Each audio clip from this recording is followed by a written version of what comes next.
I would like to request Brother Afeef Khan. Brother Afeef Khan is the editor of the first ever Tafsir Quran written in English by Imam Al Asi. It is called The Ascendant Quran. Brother Afeef is also the editorial board of Crescent International magazine. Please join me to welcome Brother Afeef Khan.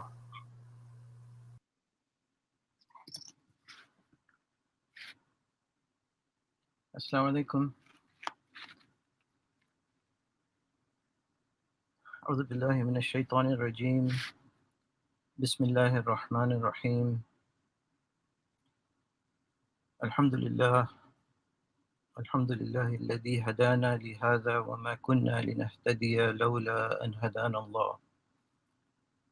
وأشهد أن لا إله إلا الله وحده لا شريك له، له الحمد وله الملك، يحيي ويميت، بيده الخير وهو على كل شيء قدير.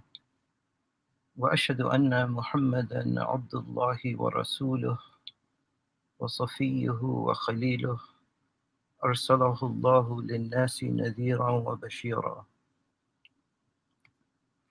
Brothers and sisters, committed Muslims,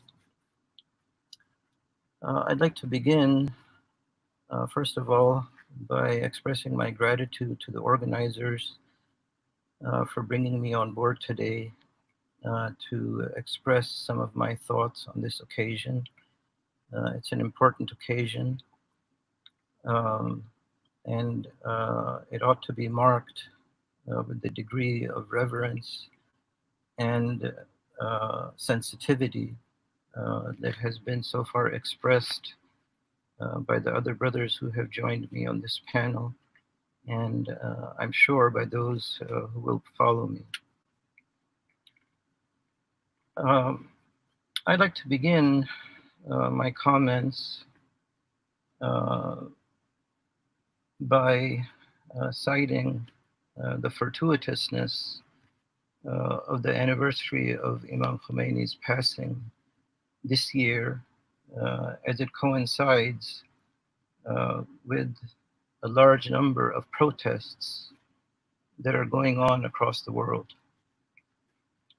As many of you might recognize, crises of this nature tend to reveal the strength and the resilience of a particular civil society. And with regard to the nature of the protests that are going on across the world right now, these protests have begun to expose the cracks in the armor of what is otherwise perceived to be an invincible structure. And these cracks are appearing on the level of race, on the level of economic deprivation, on the level of social hedonism, on the level of degradation of the environment, and on almost every other level. And we are witnessing firsthand that the dominant power culture, and this is taking place in our lifetime right now, is transforming itself from a republic into an empire, into sort of a maximalist dictatorship. And the elected representatives of that empire are busy transforming themselves into kings and Caesars. And then, of course, there are the protests that are going on. These are attempts by principled people, by deprived people, by oppressed people, to redress the wrongs that have been covered up by a consuming ambiance of consumption and materialism and graft and corruption. And in a similar sense, some 41 years ago, there were also protests that were going on halfway across the world. And in these particular protests, what these particular protests did with regard to the Islamic peoples of Iran is that they anchored in a set of transformative changes into a new civil society that was going to be built, an Islamic scriptural society. And the reason that those protests, even though they were 41 years ago, 4 decades ago, the reason that those protests serve as a model for liberation and freedom loving activities today is that those protests were led by a great man. In fact, what made those protests distinctive is that this great man was leading them. He was a moral man. He was a political man. He was a man who appears once in a lifetime. He was a man who appears once every 100 years. And often these characteristics, morality and political acumen, don't exist in the same person. For indeed, it was the Imam himself who said that anybody who says that Islam and politics don't mix, he neither understands Islam and he definitely does not understand politics. And so what made these protests distinctive is that Imam Khomeini was leading them. And he led them into a direction where these transformative changes had the chance of creating a new society. And in the world that we live in today, it is so ironic that the ones who continue to criticize the legacy of the Imam are the ones who are presiding over societies that are self-destructing, that are destroying not only themselves, but perhaps a good part of the rest of the world. And yet the Imam himself, despite all of this criticism, he is the one who presided over shaping a new society, helping a new society emerge, a transformative society, a leading society, a model society, a beacon society.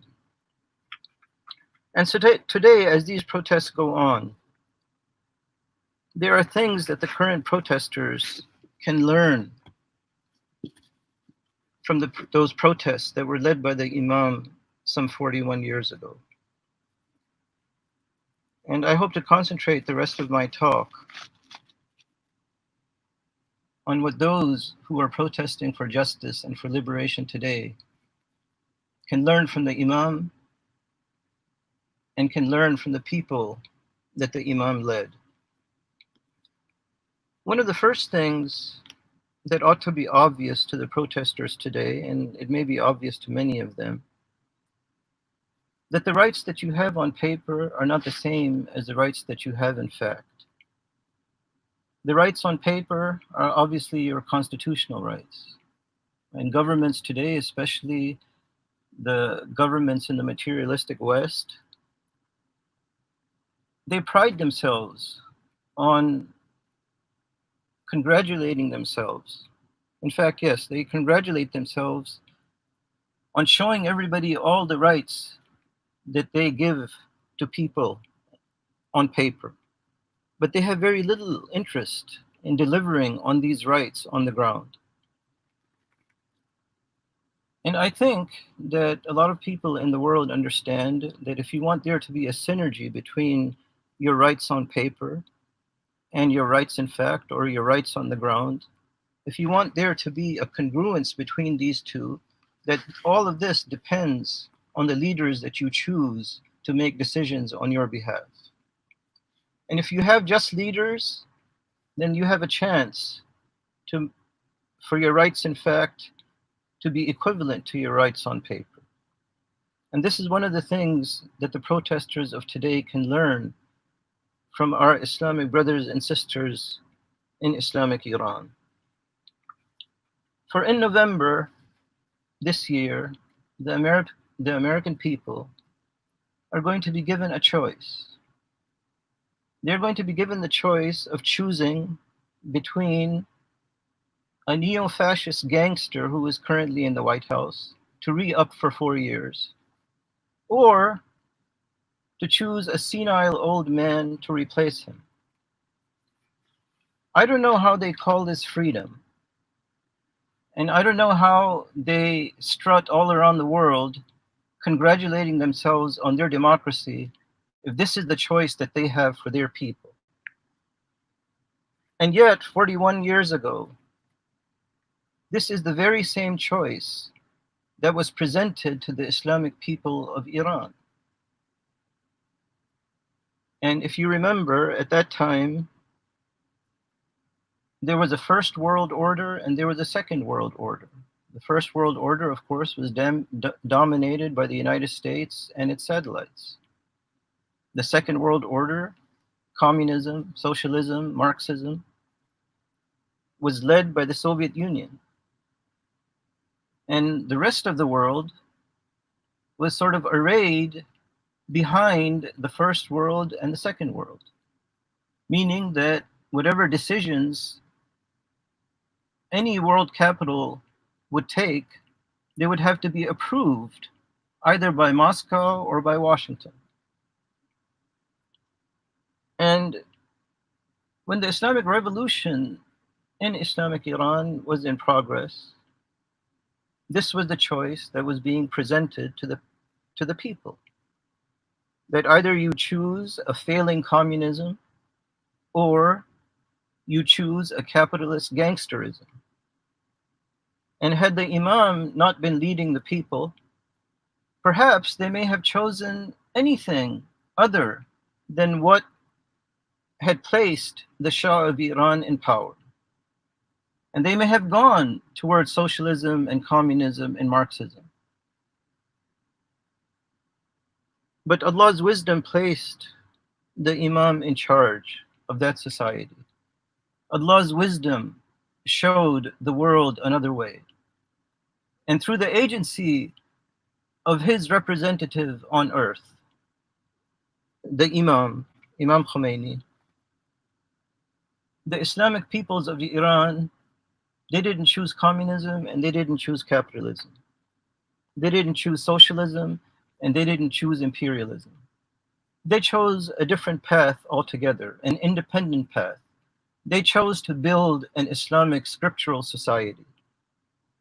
And they chose to do it at a time when nobody else had the courage to make that kind of a choice. And this is what we ought to expect from our leaders today.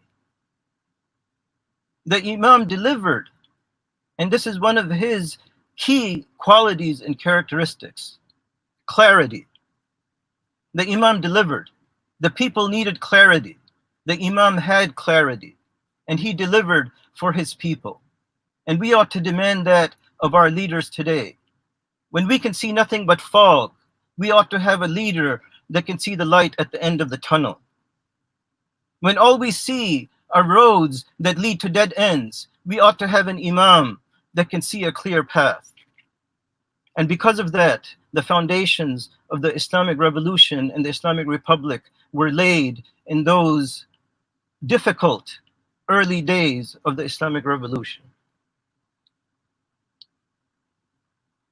The second thing, in my judgment, that can be learned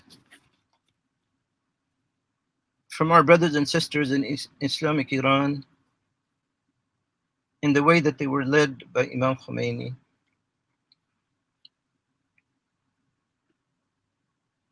is to identify and to remove obstacles that stand in the way of your mission and vision. And to be mature enough to understand that many of these obstacles are not local. The first of these obstacles is the presumption of innocence insofar as the oppressor is concerned. And the oppressor, and we know who the oppressors are in the world, there's no need for me to provide a list for you. I'm sure that you're well aware of those whom against these protests are taking place today. That oppressor spends perhaps billions upon billions of dollars a year and crafting an image that projects itself as the savior and the defender of human rights, as the citadel of democracy and representative government, as the protector of morality, as the guarantor of freedom, and thereby anybody who opposes its transgressions, these people are automatically labeled as terrorists, as dysfunctional types, as fundamentalists, as criminals, as backward people, and what have you. And I'm sure that you're aware of all the other different labels that are attached to the principal people who try to confront the injustices of this oppressor. This is the same oppressor that existed at the time that the Imam was launching the Islamic Revolution in Iran. And he completely turned this narrative around. In fact, he took control of the narrative and created a new one. And he immediately labeled this oppressor as the great Satan, Shaitani Bazurg, or Ash-Shaitan al-Akbar. And this immediately did two things for his society and for the world. First, it acquainted his people with a tangible and a physical enemy. It shook them out of their fairy tale world and showed them that they have real enemies in the world and that they have to prepare and they have to be ready for this enemy. For this enemy is not going to sit by while they peacefully build their Islamic scriptural society.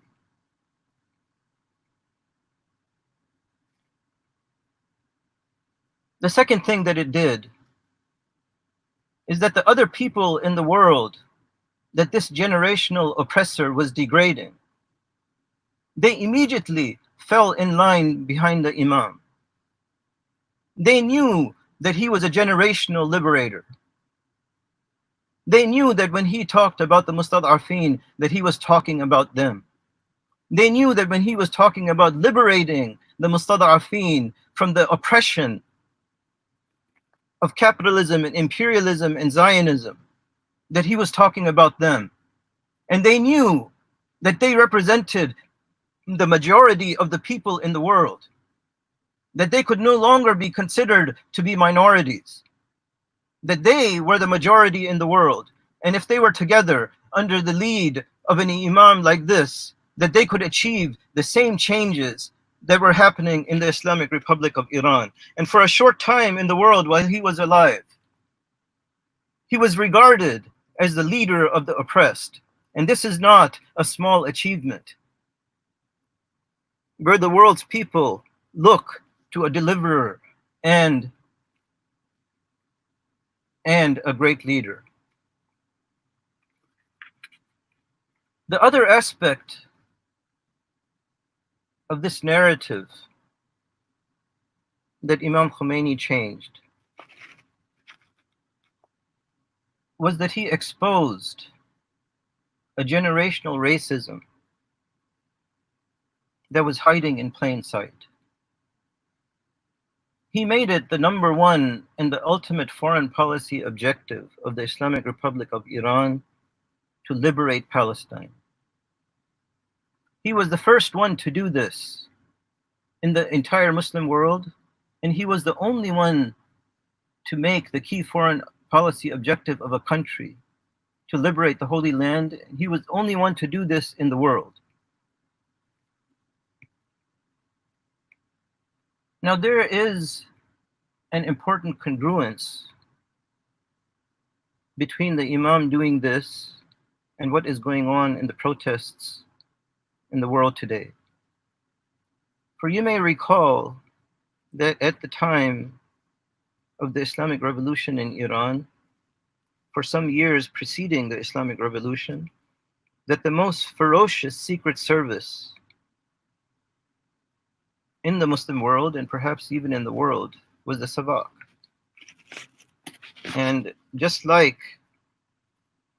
the local police departments and the regional police departments in the United States, this Iranian Secret Service was trained by the Israeli Mossad and by the Israeli government.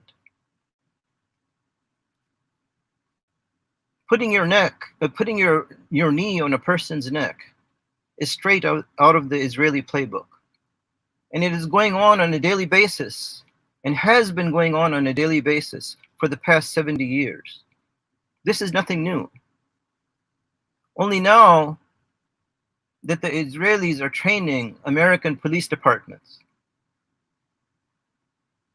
anyone who studies the data can begin to trace the police killings that are taking place of their own community members. They can trace these killings to the trainings that have been taking place inside the state of Israel. And one thing that the Imam recognized, that the protesters today ought to recognize, is that if you have, or you think you have rights at home, and that you have peace and security at home, that none of those things can ever be secure if there is a generational racism that thrives in another part of the world. And so he put the animosity of the Muslim peoples of the world with regard to the state of Israel on the map, because he made it the #1 foreign policy objective of the Islamic Republic of Iran to liberate the Holy Land. For no generational racism can be tolerated when you have, in that same part of the world, an activity of Islamic liberation going on. The third thing that the protesters of today ought to recognize is that in order to achieve their mission and their liberation, they have to be able to turn their commitments into conviction through a shared struggle. And the reason that I say this in this way is because the Imam, he knew that as soon as he came back to the Islamic Republic, to his people, he knew that there was a war coming. That those people who would have to give up their materialistic advantage in that part of the world were not going to sit by and let an Islamic renaissance begin to take place. So he knew that there was a war that was coming.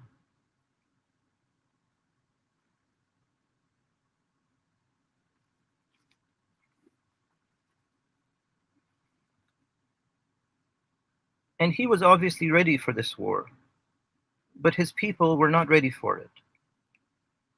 And so he had to make sure that they were going to be ready for it, because together they would engage in a shared struggle that he would lead. The thing of it is that at that time, the Imam was not inciting any kind of a war. He was not goading his neighbors into declaring war on the Islamic Republic. He was not inviting a war. But what we have to recognize, and what his people recognized at the time, is that his convictions necessitated a war. It was his convictions of trying to build an Islamic scriptural society that brought the war to Islamic Iran. But it was that war, that long 8-year war, where the Islamic people of Iran gave up hundreds and thousands of shuhada. It was that war that converted the Imam's convictions into their convictions, that gave them a sense of their own capacities, that gave them a sense of their strength, their inner strength, that gave them a sense of their creativity, that gave them a sense of their ingenuity, that gave them a sense of their power, that gave them a sense of their own confidence. And the Imam knew that he had to put his people through that struggle. For were it not for that struggle, those people would never have recognized that they can rely on Allah and that they can rely on His Prophet and that they can rely on themselves with only those two as their foundations. أَحَسِبَ النَّاسُ أَن يُتْرَكُوا أَن يَقُولُوا آمَنَّا وَهُمْ لَا يُفْتَنُونَ? Is it possible for people to think that they can declare a verbal commitment without having to be tested through crisis and tribulation? These are Allah's words. The Imam was guided by these words, and he knew that the Islamic people of Iran would have to make these kinds of sacrifices in order to get a sense of the kind of power that Allah has placed inside the hearts and the minds of the oppressed. Many of you may remember that in the beginning of the revolution, the very first days of the revolution, that there was a threat of a counter-revolution. There was a threat that the Islamic government that was being ushered in by the Imam would be overthrown. And yet the Imam was wise to the tactics and the strategies of his enemies. And through the decisions that he was making in these crises, he was educating his people how not to panic. And so he ordered his people as a religious duty to be out in the street and to not leave the street until the institutions of that old order came crashing down. And the institutions of that order did come crashing down because the people did not leave the streets. And this is something that the protesters of today ought to recognize, that they have power in the streets. As soon as they place their objectives in front of the decision makers of the old order, they would have lost their momentum. As soon as they allow the corrupt courts and the corrupt institutions of the existing order, the status quo order, to handle their objectives and to try to execute their objectives, all of their momentum is going to be lost. The Imam did not allow that to happen. He knew that the power of the Islamic people of Iran, the power of the oppressed, is in the street, and that they would build new institutions in the street, and they did. And it was these new institutions that replaced the institutions of the old order. And these new institutions are the foundation of the Islamic Republic of Iran today.